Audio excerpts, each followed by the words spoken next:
Fala, família do Cangaço Eterno, tudo bem com vocês? Espero que sim. Para quem não me conhece, sou Elton Araújo e mais uma vez vou trazendo um vídeo aqui para o canal. Antes de iniciar, já vou pedindo para que deixe o like neste vídeo. Se ainda não é inscrito, por gentileza se inscreva. Ative o sininho de notificações para não perder nada do que acontece por aqui.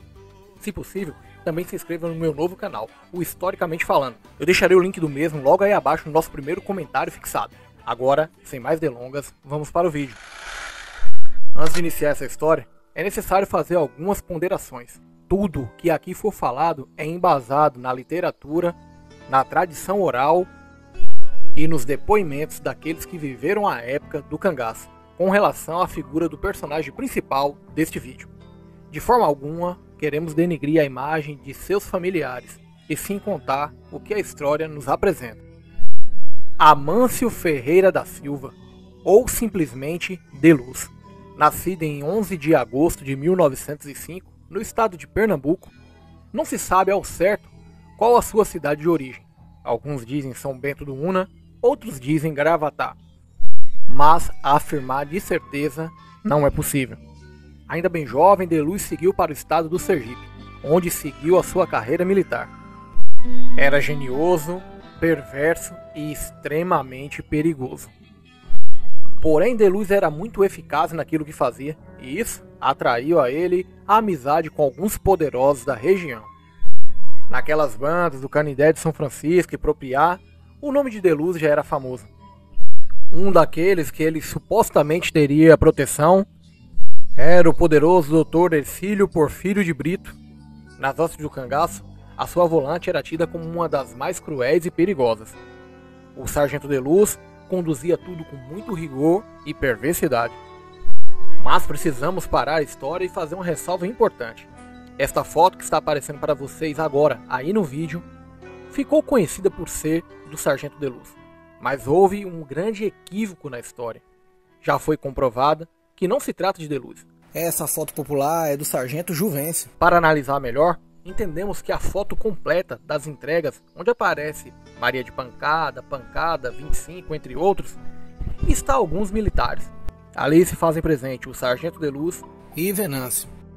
A foto correta para identificar De Luz é a do lado, ou seja, essa que está agora em tela maior para vocês. Essa é a verdadeira foto do sargento De Luz. Mas voltemos à história. O destemido De Luz era conhecido por não ter medo de nada e nem de ninguém. Era extremamente autoritário. Tratava seus comandados com muito rigor. Outro fato popular que foi atribuído a De Luz e sua volante foi a morte da cangaceira Nenê do Ouro, companheira do afamado Luiz Pedro. A passagem que mostra que a volante de De Luz teria abatido Nenê do Ouro e logo após sua morte, os volantes e até cachorros teriam abusado da cangaceira, não passa de um mito histórico. Houve um erro. O grande mestre estudioso, pesquisador Antônio Porfírio deixou claro já isso, explicando que quem matou o Neném do Ouro foi um destacamento do povoado de Mucambo. Ou seja, De Luz nada teve a ver com isso. Vamos dar a César o que é de César. E só para salientar, a história daqueles abusos com cachorro e tudo mais também não houve, segundo o nosso amigo Porfírio.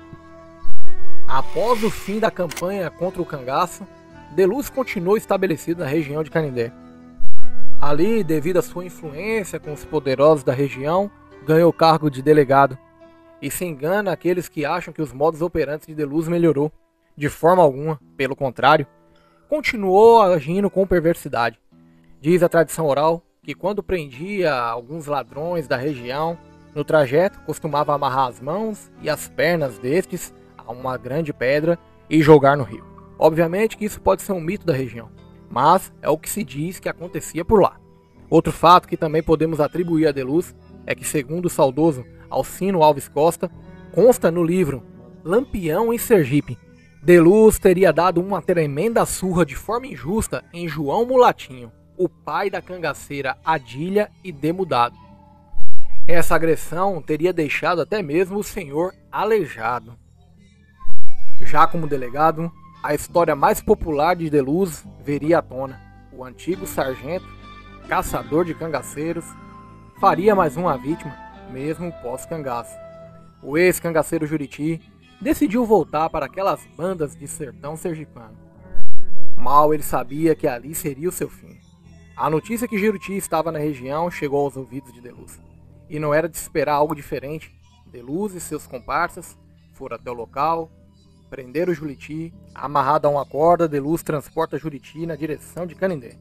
Ao chegar a uma localidade chamada Roça da Velhinha, nas proximidades da fazenda Cuiabá, Deluz friamente ordena que se faça uma fogueira. E quando as labaredas começam a lamber a caatinga, jogam Juruti dentro. Ali é um dos fins mais terríveis da história do cangaço. Não que Juruti tenha sido um santo, pelo contrário, ele foi um dos cangaceiros mais cruéis que já existiu. Mas o seu fim foi terrível. Um ponto interessante na história de Deluz, que mudaria toda a sua vida, foi quando ele se casou com Dalva Marinho. O sobrenome não é estranho. Rosalvo Marinho era irmão de Dalva e foi onde Juruti se hospedou na sua volta ao sertão, antes de ser morto por Deluz. Dalva vinha de uma família de trabalhadores. Seu pai tinha um destaque na região, sua família era considerada. Namorar ou casar com uma das filhas de João Marinho era algo que todos na região queriam. E Deluz foi contemplado, casou-se com Dalva, apesar que dizem que o pai não era muito a favor, devido ao histórico de Deluz. Diz a tradição oral que com poucos dias da união do casal, eles já se separaram. Dalva tinha o gênio forte, não abaixava a voz, não queria ser tratada como um soldado, que recebia ordens de um superior. Dalva foi mandada de volta para a casa de seus pais, e aí fica-se a dúvida na história. Uns dizem que Deluz teria descobrido que ela não era mais virgem, já outros dizem que ele apenas enjoou, e sua brutalidade falava mais alto. O que se sabe é que a partir daí surgiu uma grande intriga familiar. Como toda a vida de casal, cheias de altos e baixos, o casal decide se juntar novamente e tentar mais uma vez. O que começa torto, termina torto. Não tinha jeito. As brigas só aumentavam, a brutalidade era terrível. Agressões psicológicas eram constantes, físicas também dizem que acontecia. A família de João Marinho era uma família de trabalhadores, pacatos.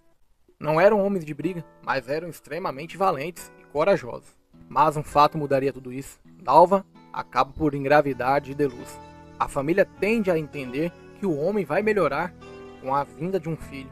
Mero engano. Ao nascer a criança, uma menina, Deluz não mostra nenhum sentimento, pois queria que fosse um homem, segundo diz a tradição oral. Conta que o tempo foi passando e as agressividades só aumentando. Deluz teria tentado botar fogo na casa com a mulher e a filha dentro, tendo sido controlado por seus companheiros de polícia, que prestaram socorro após gritos desesperados dos moradores. Ter um filho abriu uma brecha grande para Deluz. Ele pedia para o sogro partes de terra, que foi atendido por amor à sua filha Dalva. Mesmo diante de todos os maltratos, veio uma segunda gestação, mais uma filha. Deluz e seus sogros eram inimigos mortais. E depois, na briga por posses, as coisas pioraram. E depois que a sogra de Deluz gritou em alto e bom som, chamando ele de ladrão, foi o ápice do problema. Pois, segundo ela, Deluz queria roubar as terras que pertenciam ao seu marido. Deluz, se sentindo desmoralizado como delegado, intimou que a sogra comparecesse na delegacia e disse que lá daria uma surra na mesma. A família dos Marinhos eram pacatos, mas não deixariam isso por mesmo. Em vez da mulher, quem foi o patriarca da família.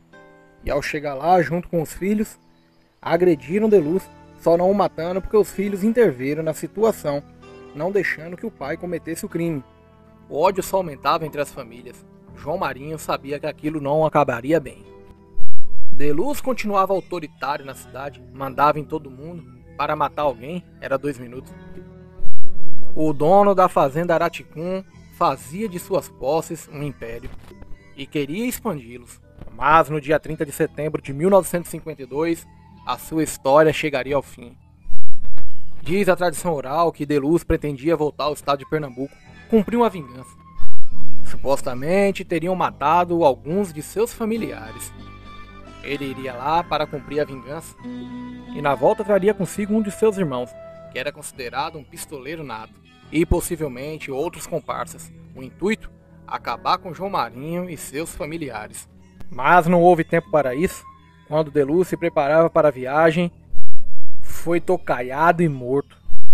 Diversos disparos de arma de fogo.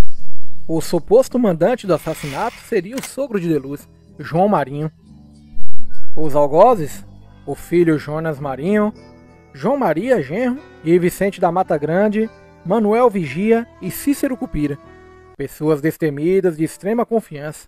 Seriam eles que teriam dado cabo da vida de Amâncio Ferreira da Silva, o popular Delúcio.